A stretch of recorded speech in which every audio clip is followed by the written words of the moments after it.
Guys, gawin natin yung viral na Nescafe or yung 7-Eleven na coffee using the Nescafe Gold. So, ito guys, yung mga ingredients na gagamitin natin. For the Nescafe Gold, ayan, gagamit ako ng dalawa. Medium roast na coffee. Meron ako ditong caramel. And guys, oh, ayan. So, wala akong choice. Gagamit ako ng dalawang hazelnut na syrup.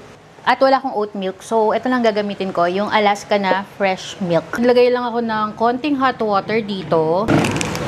Nescafe Gold. I-shake ko siya dito guys sa mismong bottle. Ayan.